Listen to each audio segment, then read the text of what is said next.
Hi everybody, Larry Graves here. I thought I would do something different with my rock music vlog video for tonight. What I'm going to do, this is going to be really entertaining, I hope, is I'm going to pick 5 CDs, I don't know which ones I'm going to pick, and then I'm going to talk about them, and then if you've heard the CDs, you comment below on what you think of them also. Isn't that fun? Hello? Anybody there? So here we go. I have no idea what I'm going to pick. Let's, hopefully it's something I haven't reviewed. So, I know that's Bob Dylan over there, so I'm not going to go over there. There's one.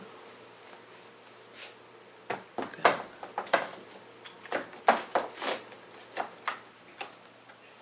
2.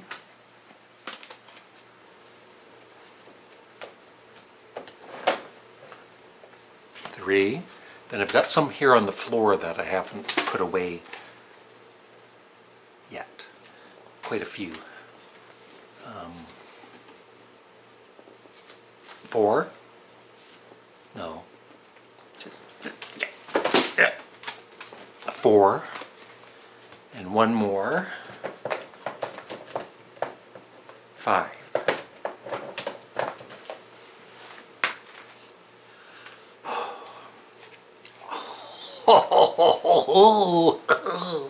The first one I pick. Probably most of you have never even heard the album, and some of you probably never even heard of the band. Look what I picked. Sparks, Big Beat. I love these photos. And these photos, by the way, are by a very famous photographer in New York, Richard Avedon, I believe is his name. Ron and Russell Mael, 2 brothers from California. They're basically Sparks, but I mean they have had band members. Now this one, this is a remastered, but it's kind of strange that the inside is the, that's from their previous album, Indiscreet. So that's kind of strange. It's got all the lyrics. Anyway, Big Beat was released in 1976. They got this New York band together, and it's the only time they played with this band, and they played some live concerts too. And this is Sparks sat doing kind of like a hard rock. Basically it's hard rock. And this is great, I love it. The only thing is the production is not very good. The drums are really loud, the guitar, Ron Mael's keyboards are kind of hidden, but the songs are great. And in fact, Joey Ramone from the Ramones was a big fan of Sparks, and they were, I guess he was trying to talk the Ramones into doing the song Nothing to Do, but they never did do that. And this was produced by Rupert Holmes, and if you grew up in the, if you remember the 70s, he had a big hit song with Pina Colada. If you like pina coladas. So yeah. But anyway, I love this album, except for the production. And it really is hard for someone that's never heard Sparks, for a fan of Sparks to direct them into what to hear, because they've done so many different genres, and somebody might hear one song and say, oh, I hate that, or I don't care for that one, but it's just, they're one of my favorite artists of all time. Right up there with the Beatles and Nickelback.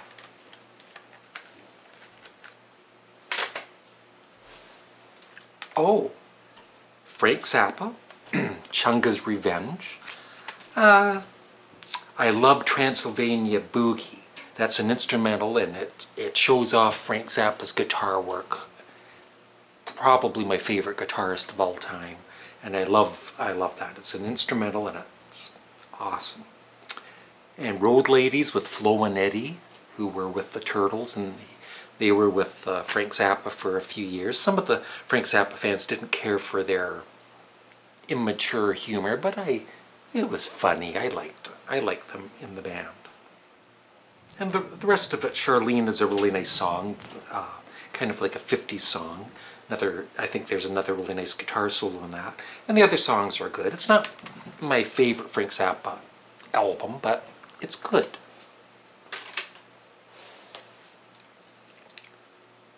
I don't even remember this band. The Beatles Past Masters. Maybe I've talked enough about the Beatles, so I'm gonna get one more CD after I get these two. And I've talked about Pink Floyd Animals, so I'm gonna get 2 CDs. Let's talk about something you haven't heard me talk about. Okay, Uriah Heep, The Magician's Birthday. I was a huge fan of I was gonna say Mariah Heep. They should make a band Mariah Heep. I was a big fan of Uriah Heep for about maybe 2 years. I believe this was the first album of theirs I bought, and I loved it. I was kind of obsessed with it. And then I bought their previous one, Demons and Wizards, which I love even more. But then after that, their bassist, Gary Thane, died a year or 2 after this, and I just lost complete interest in them.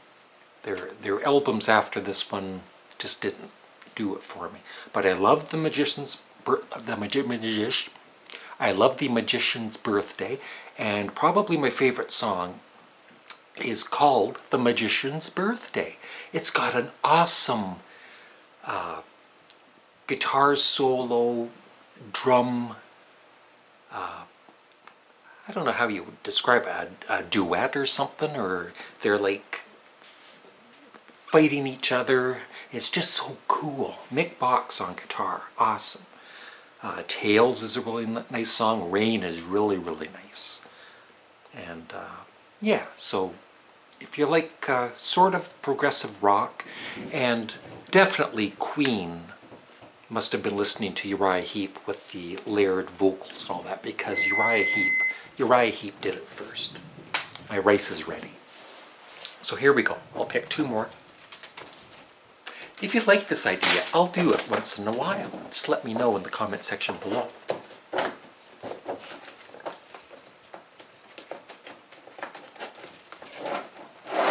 This feels like a double.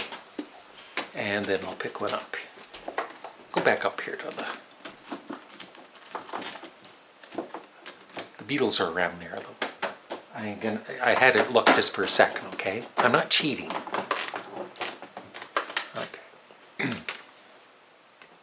I was hoping I would get possibly one of these.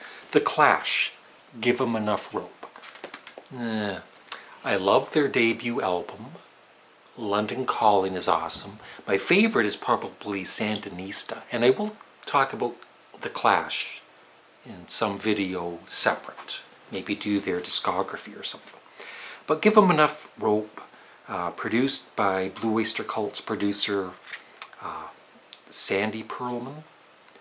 I love Safe European Home and English Civil War and Tommy Gunn. It starts off really strong, and then it just kind of dies. And the first 3 songs are great, and then it's just not very good, my opinion. Oh, ho, ho, ho. And last, but certainly not least, now this band, after, when I was a young boy, of course, my first favorite band was the Beatles. The second band that I became a huge fan of in probably, must have been 1969. Or maybe 1970, was Grand Funk. This is still, along with Humble Pie's Rockin' the Fillmore, my favorite live album of all time. And my favorite song on this is Into the Sun. It's just, I mean, the production, it's a live album, so the production isn't the greatest, but I believe it's an actual, there's no studio trickery like there was with Kiss Alive or all that. And look at that cover. That is just rock and roll right there.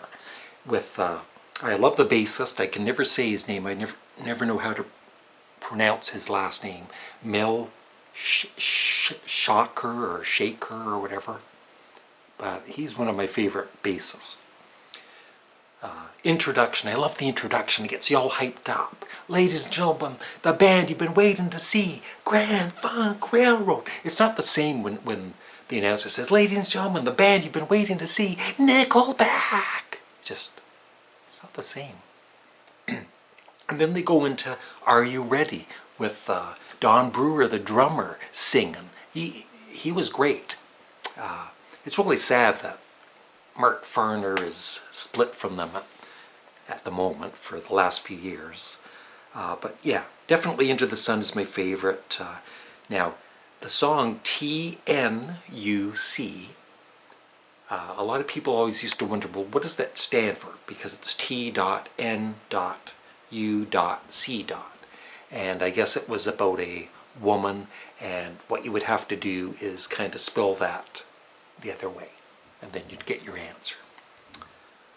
And it's got Inside Looking Out, the old Eric Burdon and Animals song, which is awesome.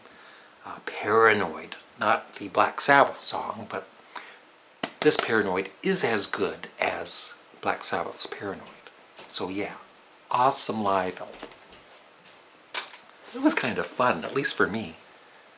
I hope somebody's watching. Thanks for watching if you were. And let me know if you'd like me to do more of this in the future. I'll do it maybe once a month or so. Bye-bye.